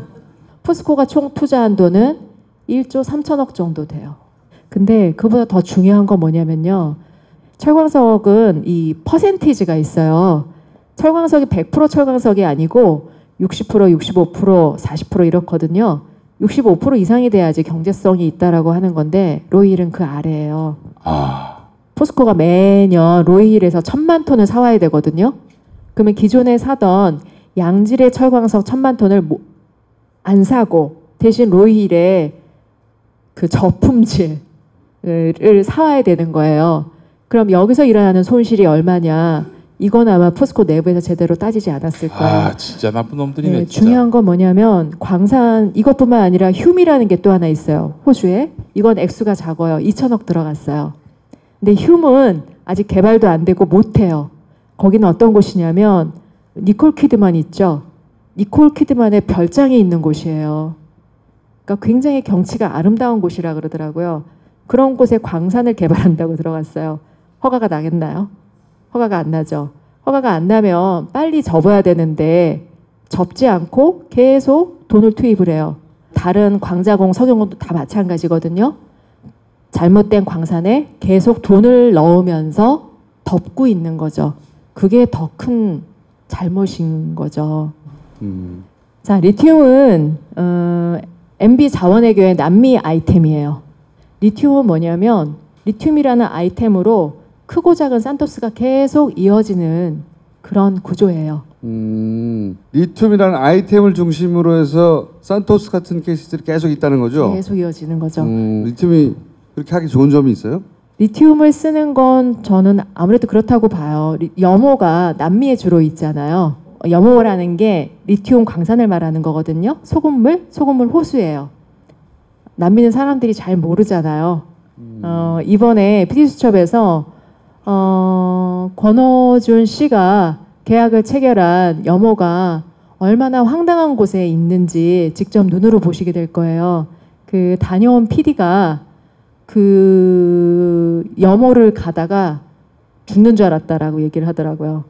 사람이 갈 수 있는 곳이 아니에요. 그런 곳에 계약을 하는 거예요. 그럼 권호준 씨가 했던 그 수많은 염호들과 세운다고 했던 그 많은 공장들은 도대체 지금 어디 있냐. 그게 이제 제일 포인트가 되어요. 네. 그러니까 이런 거구나. 리튬이 하필이면 남미에 매장량이 많고, 그리고 남미는 사람이 아직 가보지 못한 곳도 많고, 가보지 못했다기보다는 한국에서 파파로웨이 하죠. 정말. 굉장히 가서 확인하기 어려운 곳이고, 그러니까 리튬이 남미에 많고 남미가 해먹기 좋고 직접 확인하기 어려우니까 그 리튬을 선정한 거구나. 리튬이 꼭 필요해서가 아니라 조건이 맞아떨어져서. 네, 그러니까 이 비리가 회장과 바로 밑에 있는 사람만 알 뿐이지 알 수가 없는 구조예요. 걔네들도 그 리튬 그 소금 호수에는 가본 적도 없겠네요. 그러면 사람이 못 들어가는 곳이라면 가볼 수가 없죠. 가보지도 않았는데 그 돈을 쏟아붓는 거야. 네네. 근데 이번에 PD수첩이 확인해 보러 간 거야. 갔죠. 갔더니 죽을 뻔했대. 죽을 것 같다고. 이거는 사람이 갈 데가 아니다. 현지인이 운전을 해주잖아요. 현지인이 운전해 가면서 여기는 사람이 올 데가 아니다라고. 뭐 낭떠러지를 지나간다든지 뭐 그렇게. 그렇게 얘기되고요. 또 하나 정말 오지에다 갖다 놓고 사기를 쳤구나. 그러죠. 절대 확인 못하게. 그리고 또 하나 아주 재밌는 케이스가 염호 하나는 해발 4,000m에 있었어요. 퍼즈엘러스라고 히말라야 중턱에다가 공장을 짓고 돌리겠다는 거예요. 해발 5,000m? 4,000m. 4,000m. 백두산보다도 높은데. 네. 네.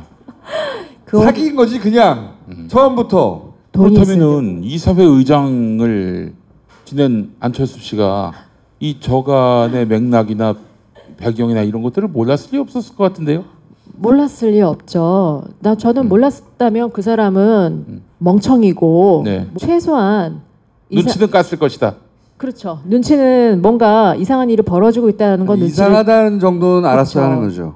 포스코 이사회 의장이라면 최소한 말도 안 되는 기업 인수는 막았어야 된다는 거죠. 의장 시절에 그 안철수 전 대표에 대한 포스코 내부 직원들의 평가는 어때요? 절대 좋아할 수 없죠. 그때 그 인간이 그러지 않았으면 우리가 이렇게 망가졌겠나라는 생각들을 하죠. 포스코가 이렇게 뜯겨가는 과정 전체의 일부의 도장을 꽝꽝꽝 그 방망이를 두드리는 역할을 해준 거 아니에요? 그죠. 2010년이면 포스코가 가장 활발하게 투자하던 시기였어요. 그때 안철수 씨가 의장으로서 방망이를 다 두드려 주셨어요.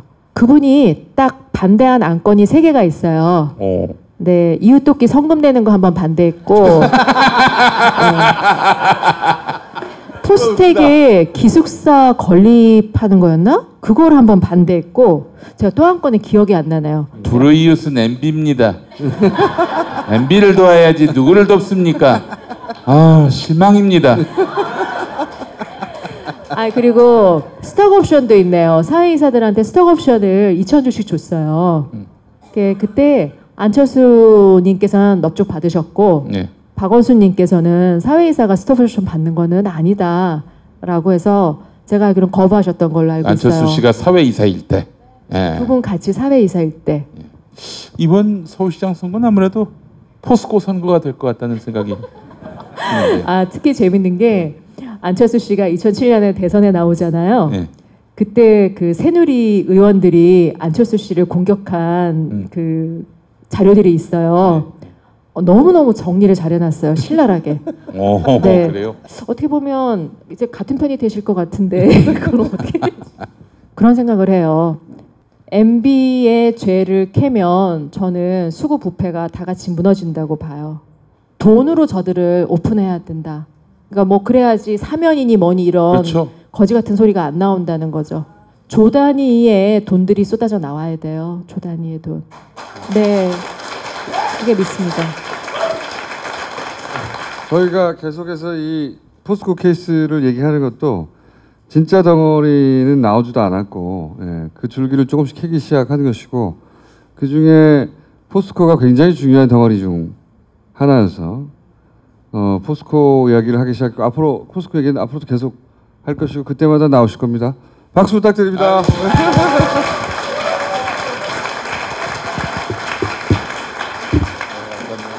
예.